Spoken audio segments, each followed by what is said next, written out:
Hey now, Rob here, Rob School of Music. Early in the morning for a sick Rob, but we're here with the legend, one of my all-time favorite guitar players, Mr. Mark Lettieri.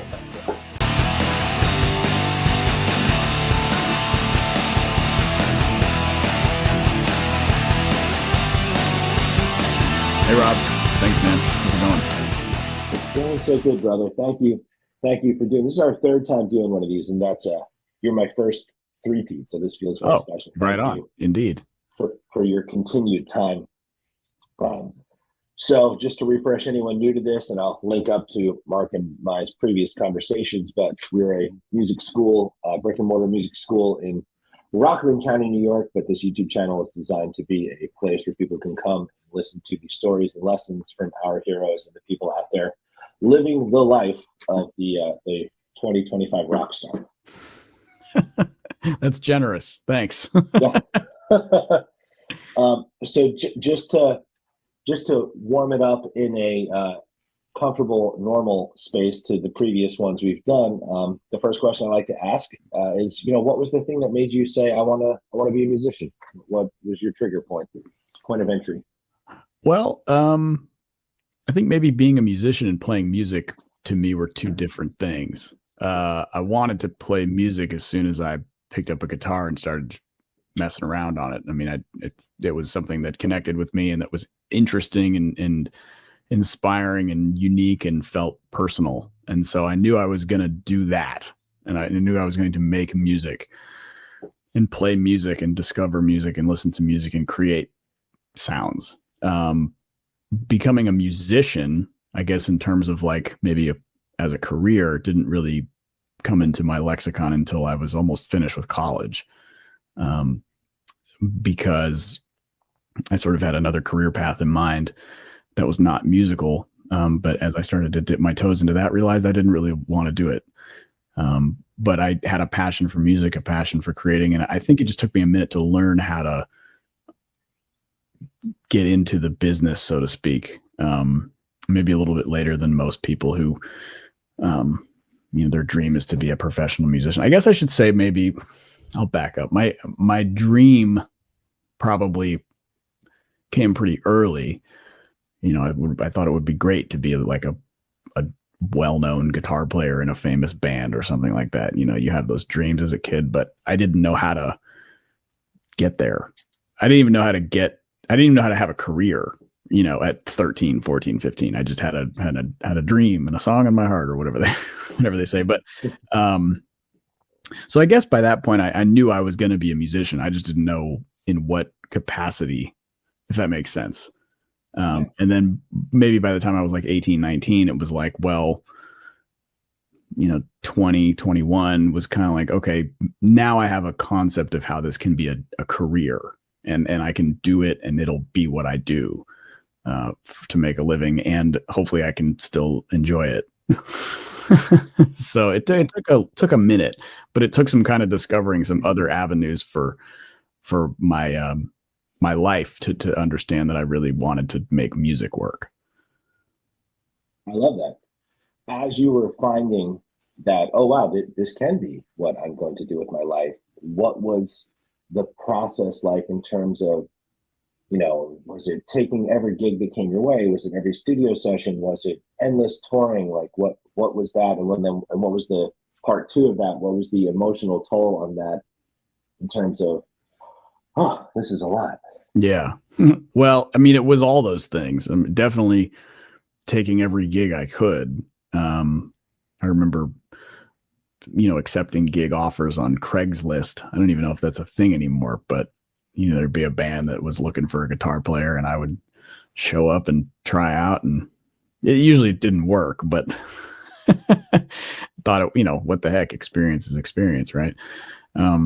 But yeah, I was playing all the time with whoever, wherever, in studios, outside of studios, in clubs, in churches, in schools, whatever it was, bars, just staying busy and making connections and building a network, really. And everything kind of happened organically after that. I never really slowed down. I haven't slowed down. I think it's just different now what I do, because I'm more of an artist and making my own records and touring my own music. But I did loads of tours with other artists as a freelance player. I work in bands that tour that aren't that aren't under my own name, Snarky Puppy and Fearless Flyers, right? And then I'm very, very busy with my own music.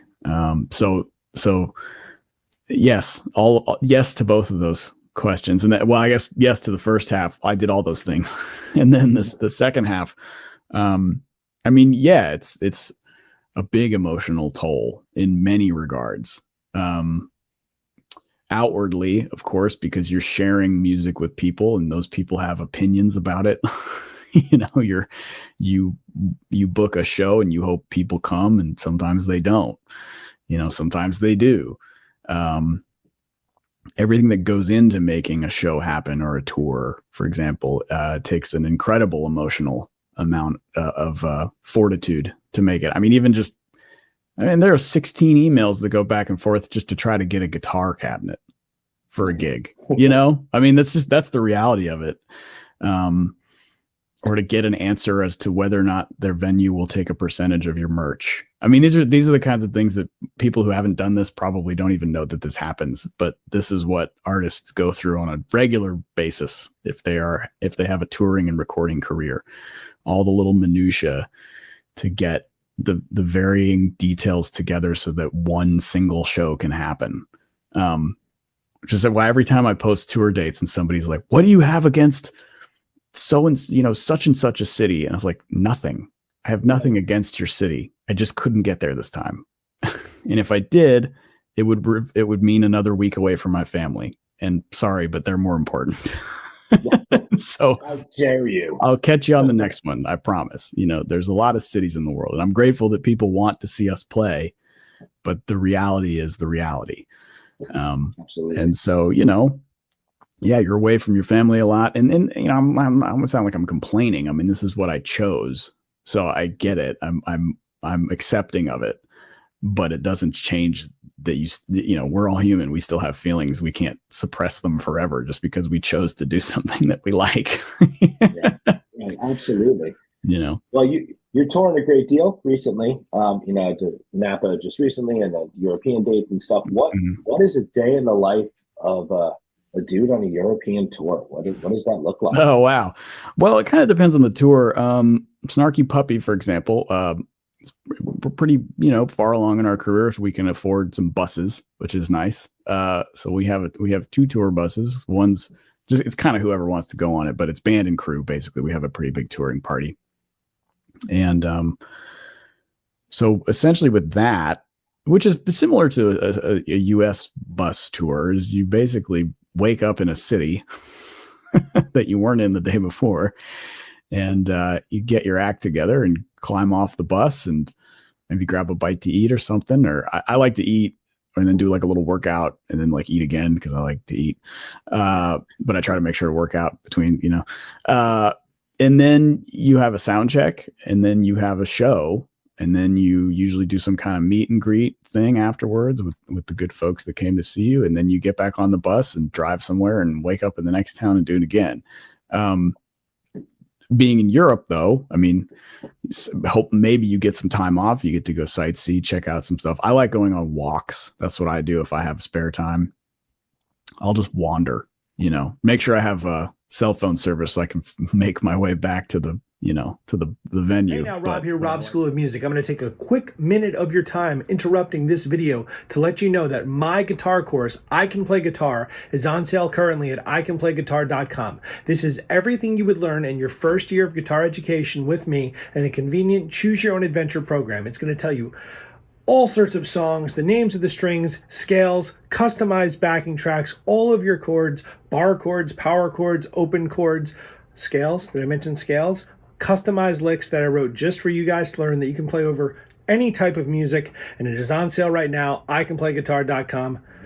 But I like to wander and explore and that type of thing. And I'm a nerd, so I'll go to museums, check out stuff. Look at all these folks. Yeah, exactly. So perfect. We could hang out on tour. It'd be great. I love, like I mentioned, food. I love eating in Europe. Of course, that's some of my favorite cuisine over there.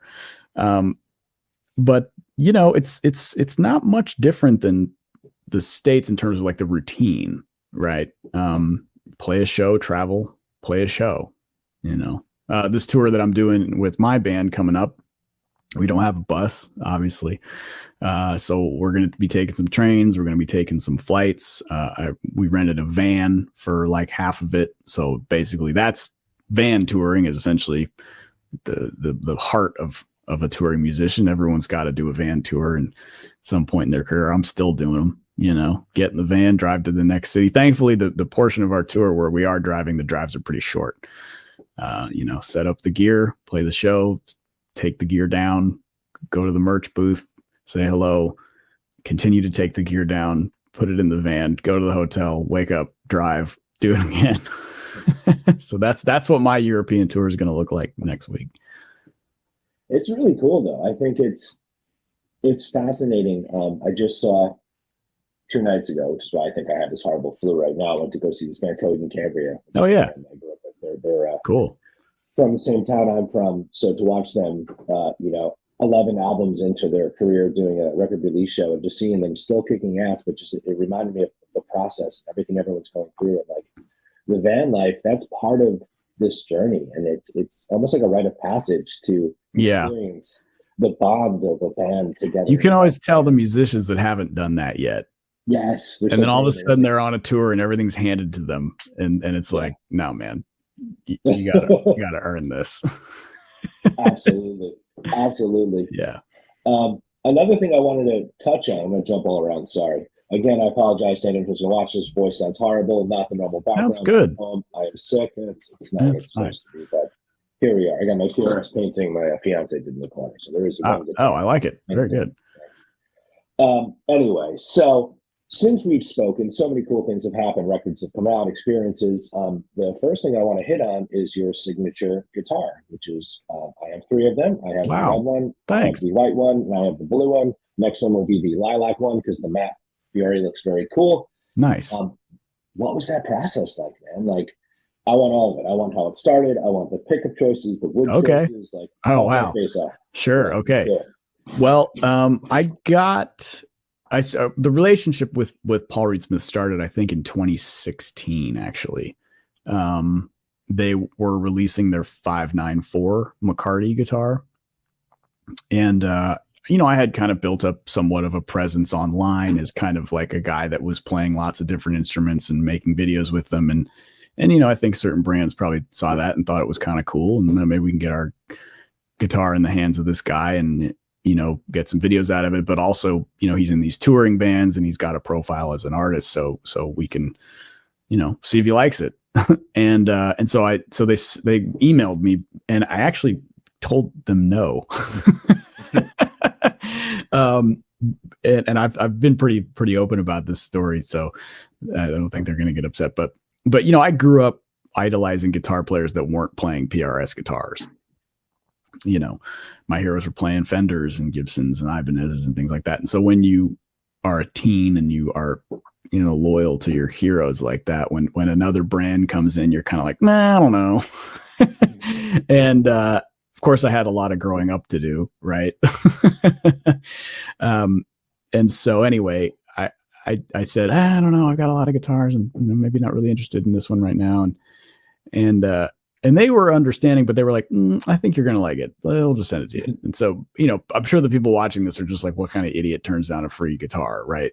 But there's layers to this. So anyway, so they sent me the guitar and I loved it. I mean, I was like, this is great. It's the, well, I don't know if it might be off camera, but you can kind of see part of it. It's the black double cut, which is the first one they sent me. And, I had been playing a Les Paul for that sound up until they sent me that. And I was like, oh, wow. So this is what a mahogany, double humbucker guitar set neck can really, really do. And so that fulfilled that role in my arsenal. And so started up a great relationship. I helped them do a little demo for the Sanzera amp, maybe about a year or 2 after we started the relationship with the 594. So they were just like a great company that I was friends with and really enjoyed. And then in the end of 2019, like December, maybe, they called and asked if I wanted to work on a model. And I was kind of like, huh, okay. You know, there's like, well, we have something in mind. Why don't we send it to you? And if you dig it, we can make your version of it. And they sent it to me and I didn't dig it. And, you know, with Paul, he wants to hear honest feedback. Like he doesn't like to people BSing him because he's, you know, famous or talented or whatever. Like you tell him what you feel. He wants to hear that. And I was like, I don't like this guitar. And he goes, okay, no problem. So I get a call about a week later from Beverly from A&R. And she's like, you know what? Forget that other guitar. Let's just design your guitar. And I was like, what do you mean? I'm like, from top to bottom, we'll just do another model. We want to do that with you. Kind of what we did with John with the Silver Sky. We know you're a bolt-on neck player primarily. So let's take that. It'll be part of that line, but we'll just do your thing with it, you know? And I was like, well, okay. And so we started that process. And it took well over a year. I mean, and we were working through the lockdown, the COVID pandemic, basically. So a lot of trips back and forth to FedEx, shipping guitars, you know, testing pickups. And we started with kind of what I was familiar with, which was swamp ash body and a maple neck, which there's basically like 2 or 3 guitars. My Don Grosh guitar, my early Fender that I had when I was in high school, the Fiore is kind of a mix of those two, because those were kind of like my favorite instruments that I had really crafted a sound on. So I was like, well, if we're going to do this, it needs to have kind of that DNA that I'm used to, that feels at home to me. So we started there. 25.5 inch fretboard. I didn't want a 25. I wanted 25.5. It sounds different. I wanted a 2-post tremolo, because that's what I was used to. And I wanted 2 single coils and a humbucker, because that's what I was used to, and that's what I like. And I wanted some switching options so we could blend pickups, because that's what I was used to, and that's what I like. And so Paul said, okay, cool. You know, that's what this process is we're going to make a guitar that really is yours, but also is going to hopefully bring the brand into some new players and, you know, get some people geeked about it who didn't know that we did guitars like this. Right. So we went through a couple prototypes, changing everything from comfort, you know, the comfort cut on the, on the back, to the neck carve, to the actual, the position of everything. The first prototype was like shifted to the left by like 1/4 of an inch. And I could tell, and I was like, guys, we got to shift it back, because I'm used to it being here. It feels like it's here. Right. So, you know, I think what they had originally done was kept the same, spacing as maybe like another one, like a custom 24 or something like that. But I was like, no, it's got to be, you know, back a little bit, like a vintage, you know, Strat or whatever. And so that's what we did. And it basically the final prototype I got in December, at the very, very end of 2020. And it was like, we just got it done in time so that they could launch it at 2021 at that big online PRS thing that they were doing. This one. Is the one what? I guess it was. That's 21. That was the. Was that the online one? It was. Oh, yeah, I guess it was. Yeah, they did that in virtual. That's right. They did it instead of NAMM, because nobody did NAMM really. I don't think that year they can't. That's weird, serendipitous. Yeah. Okay. Yeah, it was like another lifetime. Yeah. And so we had the 3 original colors. My daughter came up with the name, because the original guitar was the first prototype was that red color, the Amaryllis, which we ended up calling Amaryllis after the fact. But she came up with the name Fiore because she thought it looked like a flower. And we were thinking like, well, we could pick a name. Might be cool to have a name in Italian, because that's my, you know, big part of my heritage. And so Fiore it's like a perfect name for a guitar. Mm-hmm. So that's what we came up with. And then we decided to have the color scheme kind of reflect some floral colors that I liked. Which was, the black iris, the white one, which is called Sugar Moon, and then the Amaryllis. Those are all species of rose. Well, let's see. different flowers. The sugar moon is a rose, and then the black iris is obviously an iris. But anyway, let's see. I had my mom design the logo because she's a great artist, and I thought that would be cool to get her involved because, you know, obviously my family has been super supportive of my music since day one, so I got to honor them in some way there. So that's where the logo came from. And then, yeah, we just started doing more colors, you know, kind of the way it works, the way the business is the ones that kind of don't sell as much, they usually retire. And then we bring in a new color just to kind of keep the lifeblood going. But then it's cool because then you see the other ones like they're collector's items maybe or something. Yeah. I don't know. Or they're just going to be in the used rack somewhere. But it's been great. Yeah. So now we just did these satin finish ones and haven't changed anything about the guitar since it came out. I mean, that's not to say that we won't. I'm always tweaking in my brain about, you know, treble and bass and pickups and things like that. So maybe we'll do some tweaks, but I feel like that's a natural progression with any artist that's working on a guitar. But I'm really happy with it. And, you know, I take them everywhere I go. It's a fantastic guitar, man. Like I'm a PRS guy and I have played nearly everything they've put out since 2007. And, I was always looking for a PRS guitar that did sort of the Strat type thing. And I have a Silver Sky and I love it, but it does the Silver Sky thing. I feel like the Fiore can do, if I'm on a gig where I need something a little heavier, it adapts to that. If I need something cleaner or funkier, it adapts to that. Yeah. It's just Swiss Army knife of guitar tones. Well, I mean, that was kind of the way it was, the plan, because that's kind of the career musician that I am. And even in my solo stuff, it's fairly diverse, you know, sonically, I should say, maybe stylistically, whatever word you want to use. But yeah, it was really quite a testament to the guitar when I saw how many different kinds of players were playing it. I mean, it's really everyone from Simon McBride in Deep Purple to Errol Cooney with Janet Jackson to Kylie Miller with The Beaches. I mean, that's like classic rock, quintessential American R&B and Canadian pop punk rock, you know, indie rock. I mean, it's everywhere. The guitar is everywhere. There's guys in country bands playing it. I mean, and I was like, that's what I wanted to happen. I wanted people to go into a guitar shop and be like, I don't know who the hell Mark Lettieri is, and I don't really care, but this guitar is going to do what I need it to do for all these different gigs that I want to do.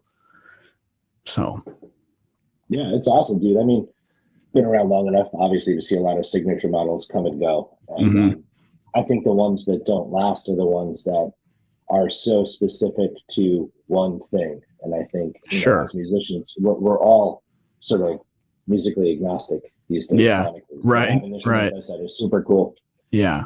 Is there a green one coming ever? I love green guitars. There might be. You'll have to wait and see. Planting the seed. You heard it here first. Maybe. Yeah. Well, I've heard for the people watching, I've heard all your opinions about rosewood fretboards and left-hand versions and SE versions, and we are taking stock of all your comments. I'll just say that. I wasn't even going to go there, but good. Oh yeah, but you were. Yeah. Right. I'm respectful. That's all. It's all good. Commerce. Yeah. I've seen a baritone version also with different pickups. Is that a one-off? Is that specific to your baritone music? What was the genesis of that? Well, it's something we're working on. That's all I can say about that. Okay, I like that answer. Yeah. Let's talk about the baritone stuff, because I think you're like the prominent baritone guy, and I have come across many students in my world who I have one of the SE PRS baritones at the school. Yeah. And they reference you and your work as the gateway drug to that. All right. How did you, like, I had a baritone back in the day and I played Korn and Limp Bizkit on it. So right. How did you? Well, the irony there, I think, is that the first baritone I ever played was the Ibanez Mike Mushak. Was it him? Yeah, I think. Which I think he had I think he ended up having a PRS one too. He did. Well, prior to that, I think he had an Ibanez one, right? Mm-hmm. Yeah, it was a natural finish, like a natural wood colors. Right. Yeah. Right. And I was in a rock band right out of college. We were kind of like it was kind of like softer King's X, I guess. I guess you could call it. Anyway, and we were doing a recording session, and the studio owner, engineer, producer friend was like, "Hey, you want to try like a baritone guitar part on this?" And I was like, "I don't know what that is." He goes, "Just play like low, just kind of play around the bass line." I was like, "Okay." And so that was the first time I'd ever played a baritone. This was probably 2008 or something, 2009, and didn't really think much of it beyond that. And then Michael League from Snarky Puppy started bringing them into the fold in Snarky's music. And so I ended up playing one on, oh my gosh, I feel like I don't think I played baritone on the Family Dinner Volume 1. I think I played baritone on Family Dinner Volume 2. Now you got me thinking. Anyway, so this was right around like 2014, 15, 16.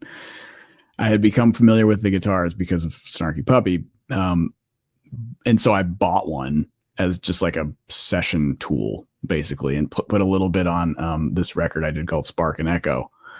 But again, it was more of like a textural thing. It wasn't intended to be a focus part, really.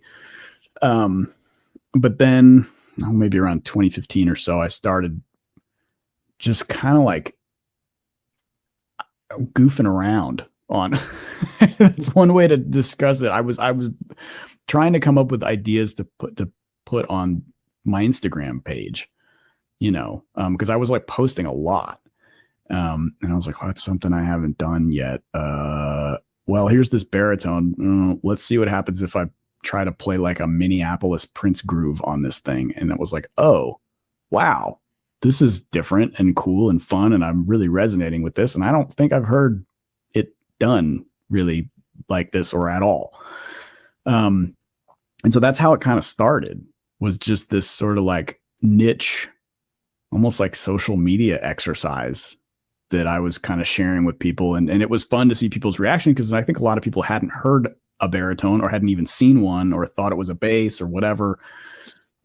So it's quite possible that, people think that you're supposed to play funk on them. Yeah. Or so, I don't know.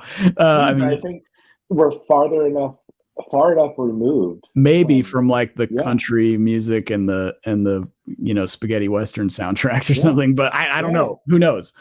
I still love that sound though. I mean, I hope it never goes away, obviously. But I wrote a song for Snarky Puppy with the baritone that was a bonus track on the Culture Vulture record around that time, called Hefe, which was kind of a fun like country funk thing.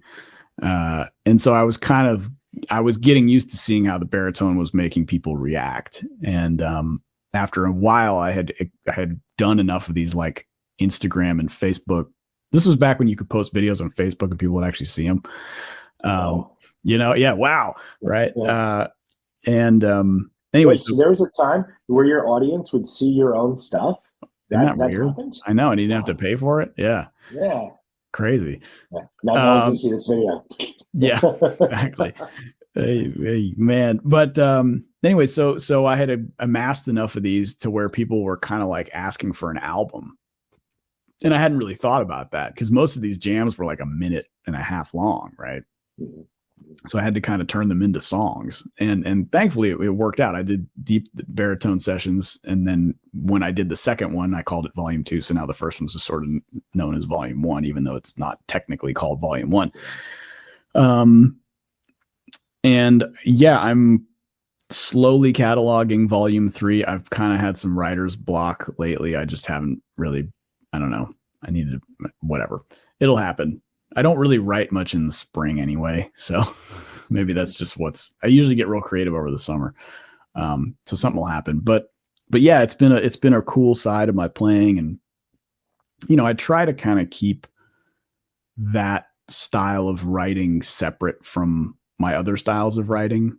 Cause I know it's all going to sound like me, cause it is me, but, the baritone guitar deserves a certain treatment. I think when you play it in the context that I play it, it's really for me a rhythm and a groove instrument. There's a little bit of melody, but that's not really the focus. I don't want people to hear it and think it was a regular guitar or a 7-string or something. Like I want them to go, oh, that's a baritone guitar. So I try to let the guitar is the key. That's why I'm in service of it when I do the baritone records. So cool. Awesome. Yeah. Let's go into the PRS 40th anniversary party. And your killer set, and then the other musicians on the stage, and then of course the John Mayer component. How did that all come together? Part one. Part two, were there rehearsals? Because it seems so fucking organic what was happening. Where did we rehearse?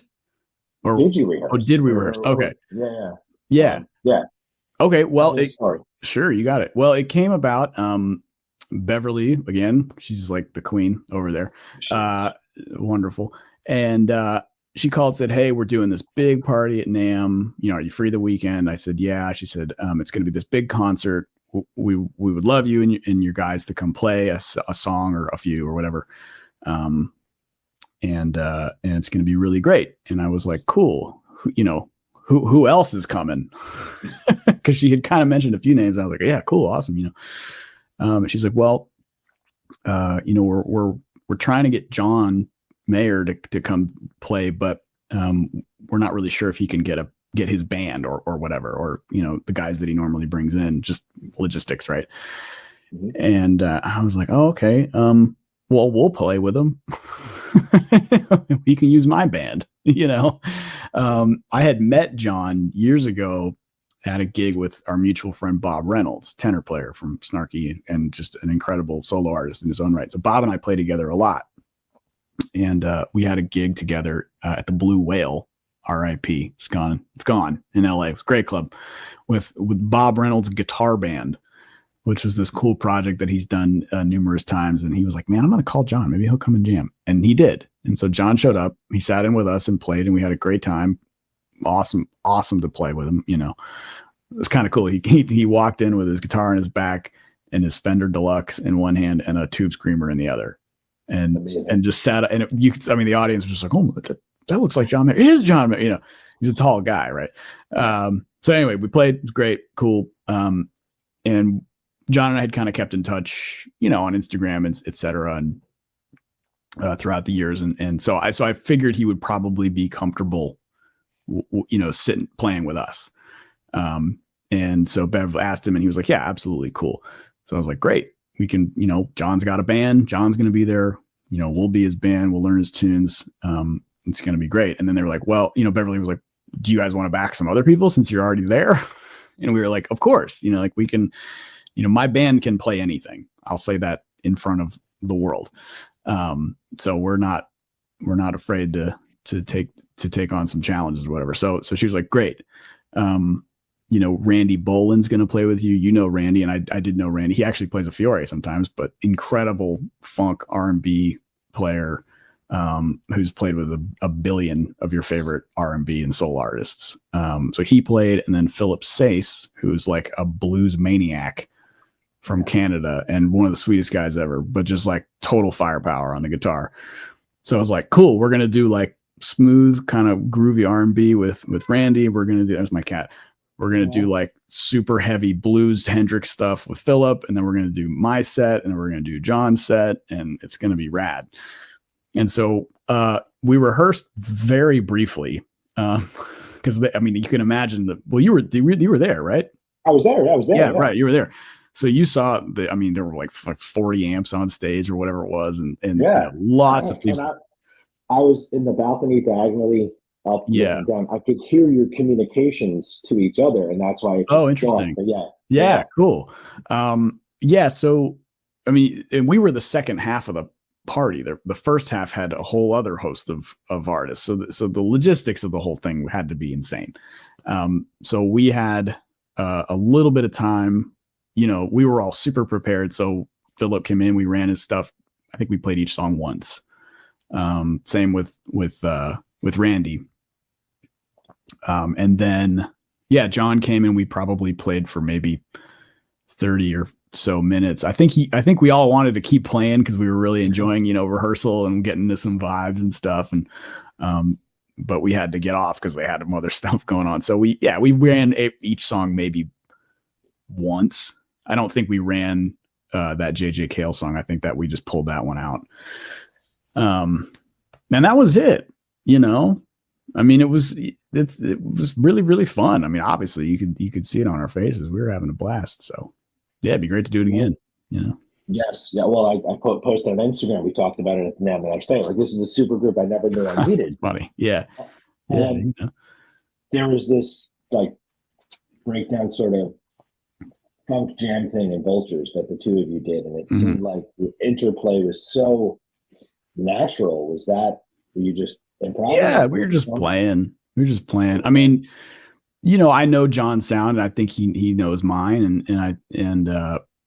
If you have two players that are really listening and aware and open and focused, you can do anything like that. That's not hard for me at this point, to communicate with another guitar player in real time.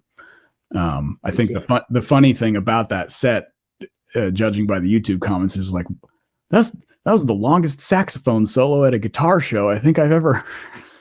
And, John called me later afterwards. He's like, hey, that was kind of a flex having Bob come up there and blow on Vultures. That was a great idea. I'm glad we did that. I was like, yeah, man, got to keep people on their toes. They don't need another guitar solo. We're going to make music. It sounded so good. And yeah, it's incredible. It was the perfect counterpoint to what you guys were doing. Like, exactly. Just, I didn't know I needed that in that conversation. Thank you. Right. Well, if I can present a diverse musical experience for the listener, I'm going to do that. So it's awesome. It was awesome, brother. All right. So I'd like just to spend the last part here just kind of talking on your tone a bit. I know you have a signature chorus pedal, the signature drive pedal with the EQ in there. Yeah. Your tone is immaculate and it is diverse. I think I mentioned to you, Shimmy Tiger is one of my favorite songs. It was the song of last year. My son and I listened to 8,000 thanks, man. Awesome. So catchy, so clear. I guess let's start on that song and then branch out in terms of just tone in general. But how'd you come up with the lick? It's the vocal, the melody is so vocal sounding. What guitars you're using, what amps? Yeah, sure. I wrote that one the summer that I wait a minute.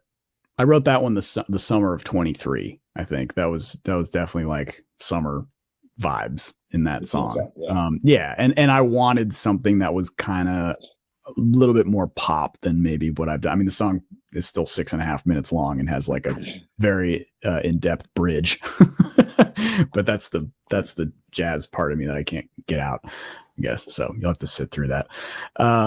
But more, please. More. Well, the funny thing about that is I played the song for my daughter who named it, and she said it was too long.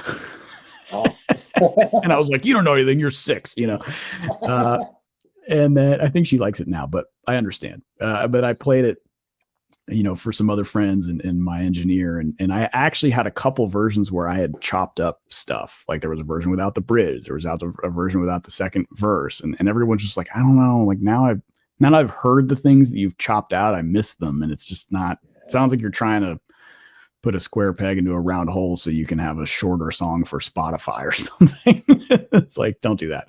So I'm glad I didn't do that. So now it's a nice pop journey as it was intended to be.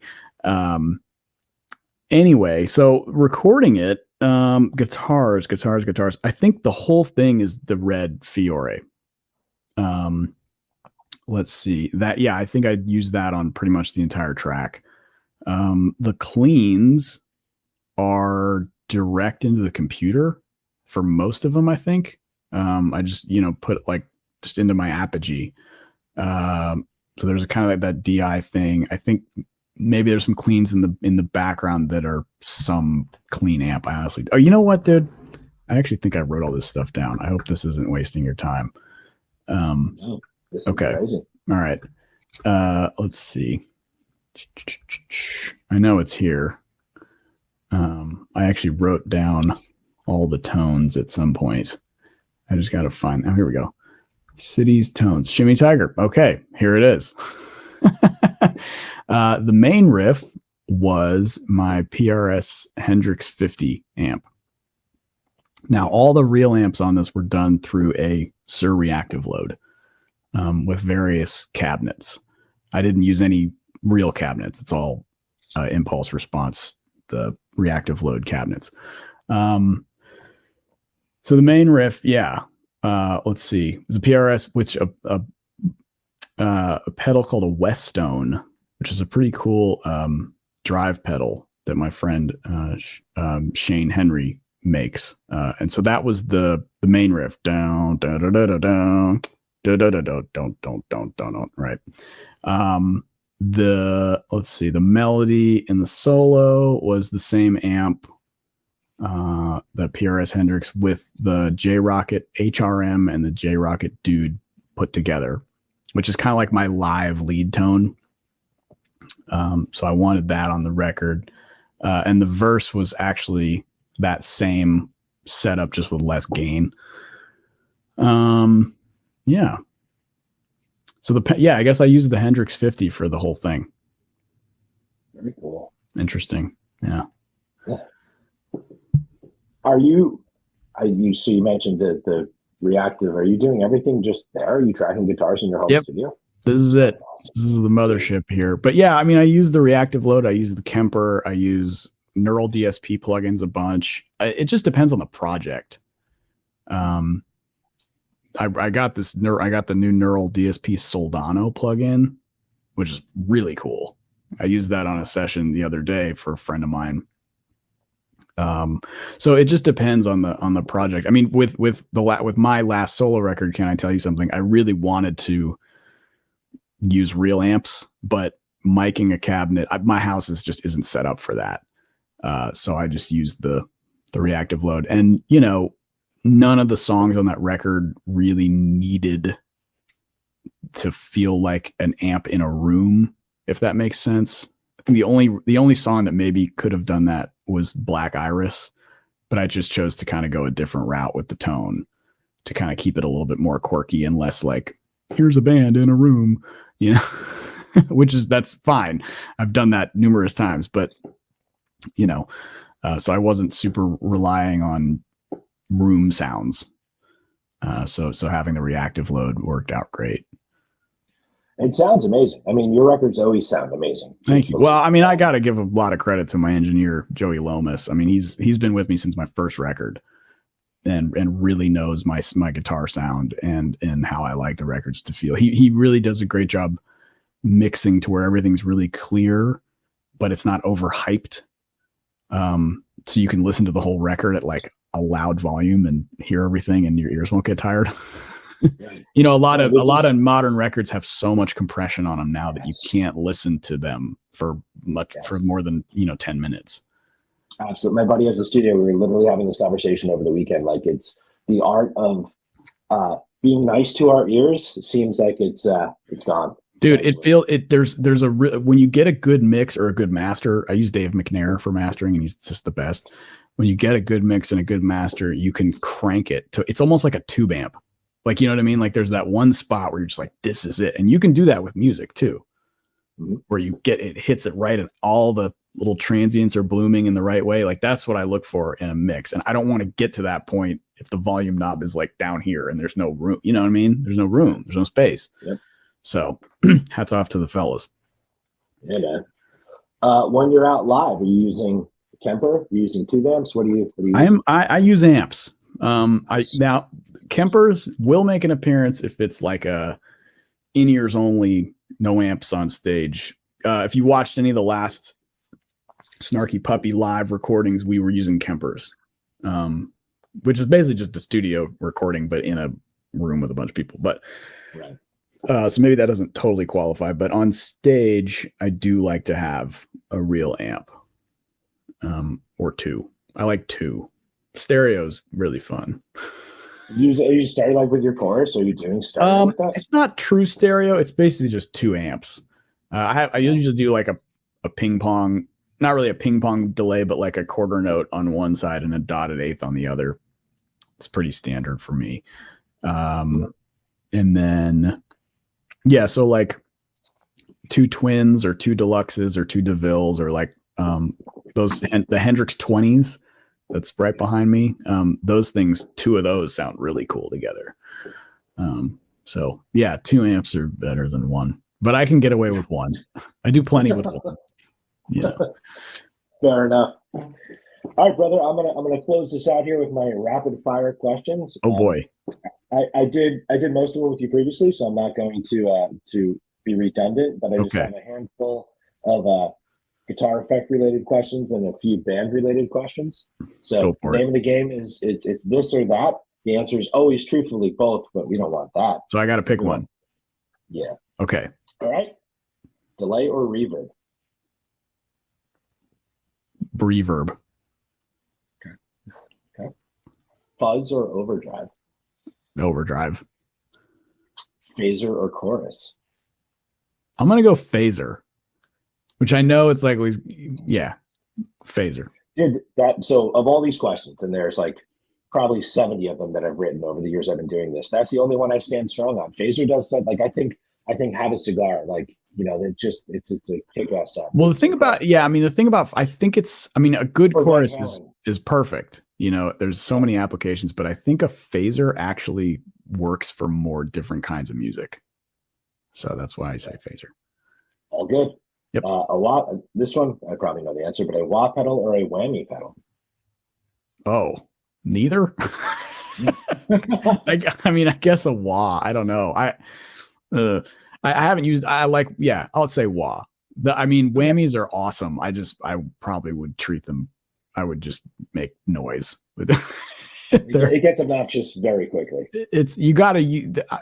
There are some players. Eric Gales is great with the whammy. He only uses it maybe twice in one 90-minute gig, and it's perfect. You know, it's a right amount. Yeah.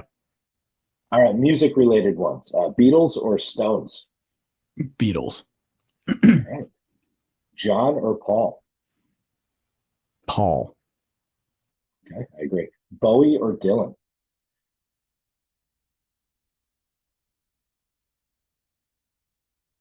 Oh, there we go. I'm back. Bowie. Right there. Bowie. Okay, I agree there. Pink Floyd or Led Zeppelin? Ooh.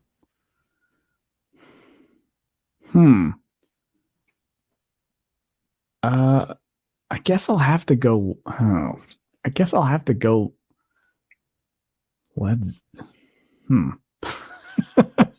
Queen. Have you seen that the Led Zeppelin movie that just came out like last month? No. It's really good. It's like the first year of their existence from the beginning through the second record coming out. It's amazing. It's really cool. Awesome. I'm actually playing really loud in the theater. Okay, Queen is the answer to that. Pearl Jam or Nirvana? Pearl Jam. Agreed, 100%. And then Sammy Hagar or David Lee Roth? Oh, come on. I don't know. I guess David Lee Roth, but you know, what was the quote from that movie Airheads? He's like, yeah. Who'd you choose in the big Halen and Roth split? Halen or Roth?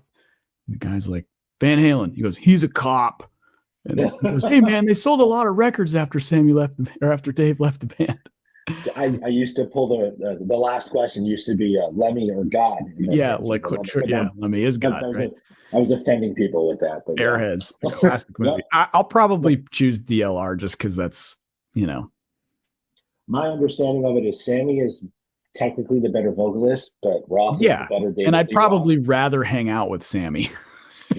And play music with Sammy and record with Sammy. But if I'm just gonna listen to some guy screaming at a mic, I'll probably choose David Lee Roth. Absolutely.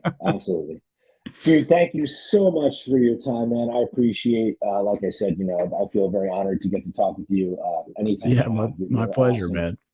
Sure. And congrats on the engagement, dude. That's great news. Thanks, brother. Thank you so much. When you met her, you were so sweet, and she took note of that. Of course. Yeah, man.